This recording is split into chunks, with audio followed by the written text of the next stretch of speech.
Whatever side of the political aisle that you're on, this is just a bad idea. This is just a bad idea. I thought this thing was almost over.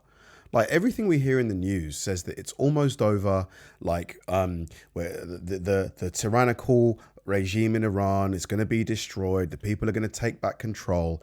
Why are boots on the ground being sent? Like, what is going on? We've just, like, I swear, like, we just left Afghanistan last year. Like, after 20 years of war in Afghanistan and Iraq, and we're sending boots back to that region. I mean, this has to be, like, if I was a family member of a Marine or an Army member who, you know, was in Iraq and Afghanistan, I would be so insulted. Like, have lessons not been learned yet? Like, why is it that, you know, we are just so quick to repeat the same mistakes? And now in the UK, Keir Starmer, our Prime Minister, is under massive pressure as well to send boots to Iran. Like, we used to do, like, things like, you know, punitive sanctions and stuff like that. Why do we have to? What's the plan for this war? Like, what's the actual plan? Like, is there a plan? Iran is issuing a sharp new warning to the United States. Iran's parliament speaker says if U.S. forces launch a ground invasion, Tehran's troops are ready to, quote, set them on fire. This is such a bad idea. The threat comes as thousands of U.S. troops move into the region, and Pakistan's foreign minister says it will soon host talks between the U.S. and Iran. Chief correspondent Jonathan Hunt is in Tel Aviv with the latest for us. Jonathan. John, a U.S. ground operation may be on the way, and it could happen very soon. That is doing little, though, to deter Iran from continuing to attack Israel and its Gulf neighbors. But I mean, Iran was attacked first. Like, it's not really fair to frame it as Iran is attacking Israel.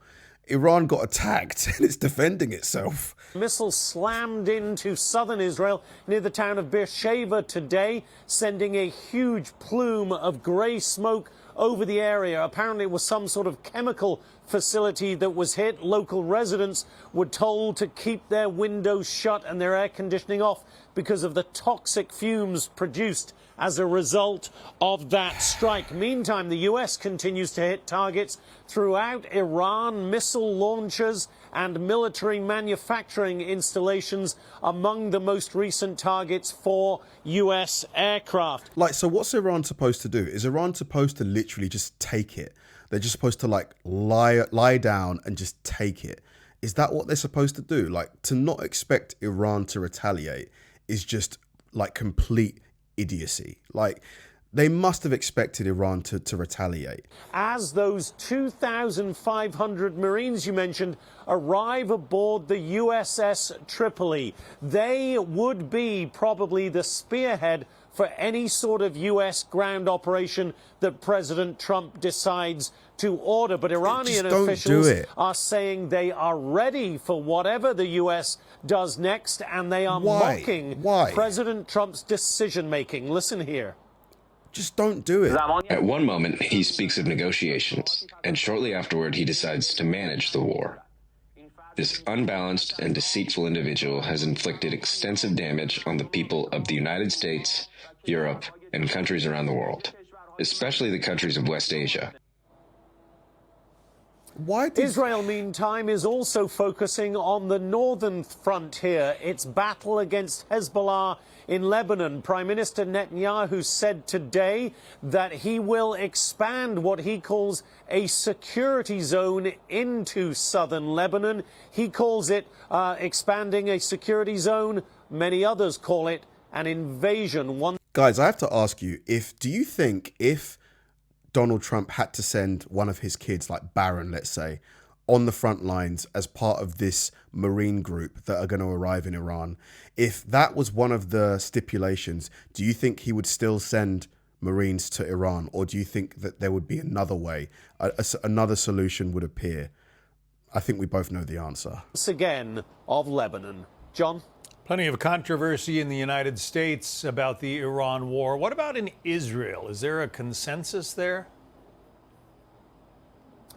I think in this wartime moment in which the Israelis find themselves right now, they back the idea, certainly, of regime change in Iran. They back the idea of crushing Hezbollah in Lebanon, but they don't want this to be open-ended. The Israeli people, John, are absolutely exhausted. They have gone 3 years, of course, 3 years and more since the attacks of October 7th, with, it seems to many of them, unending war. And I think what they would like to know from Prime Minister Netanyahu is when this will end, how it will end. And it will be interesting as we go forward this year. Netanyahu is under a time crunch for the elections. He has to call elections here by the end of October. It will be interesting then to see how the Israeli people react to what he has done over the last 3 years and how he prosecutes these wars in the coming months. If America sends Marines, I fully expect Israel to also send their equivalent, whether it's Marines or Army. Like, surely it's not just going to be America sending its sons and daughters to war again in the Middle East. Like, it just seems like, why are we doing this again, man? Like, we've done this already. We've seen how this goes. All right, Jonathan Hunt reporting live from Tel Aviv. Jonathan, thank you. For more on this, let's bring in retired Navy Captain Bob Wells. So 3,500 Marines moving into the theater there, Captain Wells. How would you imagine they get used? The president has talked about no boots on the ground. Does this suggest that there will be? Yeah, it does. Well, thank you again, John, for having me. Certainly the Tripoli and its associated Marine Expeditionary Unit has the forcible entry capability to conduct any particular options. Obviously, the planners at CENTCOM are focused on reopening the Strait of Hormuz, also the IRGC positions throughout the Persian Gulf, even outside the Persian Gulf, in terms of where they physically are. Like, Iran, like, of course it was going to shut the Strait of Hormuz.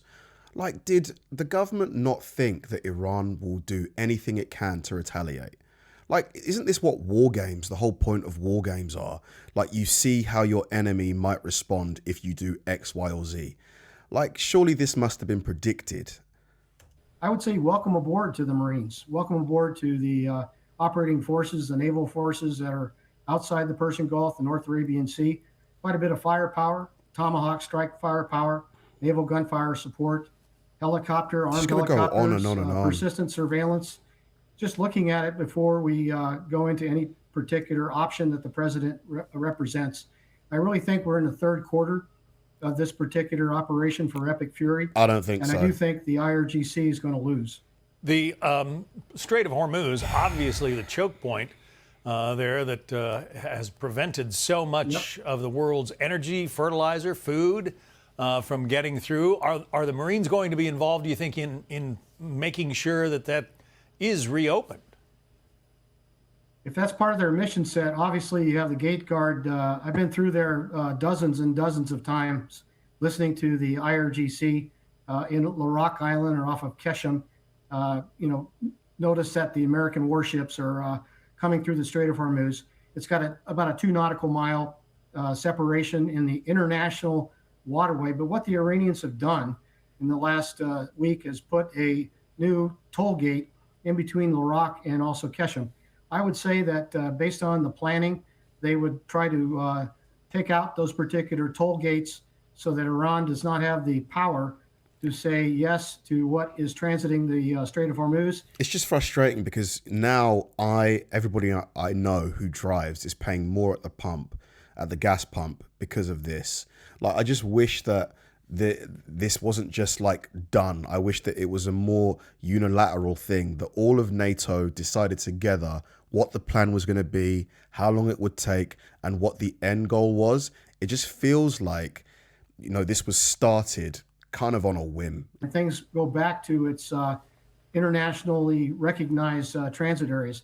They are formidable, though. They are a force to be reckoned with. So I think the Marine Corps, if they chose a forcible entry option, not only looking at the Strait of Hormuz, but also looking at other places outside the Strait of Hormuz, like Jask, which is another export area for Iran for their oil, or even Karg Island. What about the uranium? We know the Iranians have been enriching it. Even if it's not on board a missile, it is dangerous. Because remember, do you remember those strikes in the mountains, in the Iranian mountains, that we were told were to destroy Iran's enriching capabilities? We were told that was successful. So was that a lie then? An U.S. Army Special Forces veteran, Jim Hansen, says we have a lot to be concerned about there. Listen. One of the main things we have to get is the enriched uranium. You know, they either have to give that up or maybe we go get it. You know, it's a hellish concept to think we have to go underground and try to grab that stuff and leave. But that's one of the potential missions for those guys. Is that, in fact, one of the potential missions for the Marines who are out there on the Iwo Jima?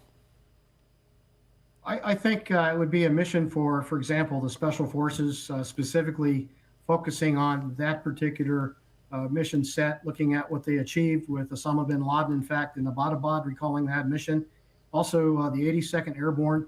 The Marines, I think, are focused on the littoral areas of Iran and looking at trying to support a broader strategy of making sure that we protect the Gulf cooperation nations.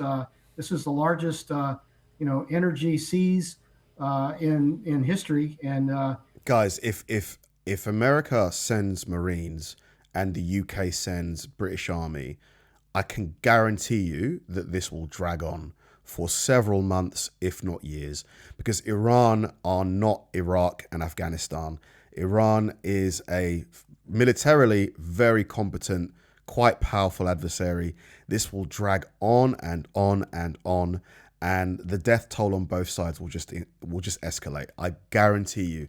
This is a bad idea. We need to basically free up the Strait and the Persian Gulf in order to set the conditions to actually have a new regime in the Persian Gulf for the free transport of oil, helium. Like, why do we need to constantly get involved on the Arab side in this region? Karg Island is Iran's largest shipment point for its energy, the energy that comes out of the ground there. Some have speculated that the Marines might go in and essentially seize it, but there's also a large IRGC, Revolutionary Guard force, on the island, is there not?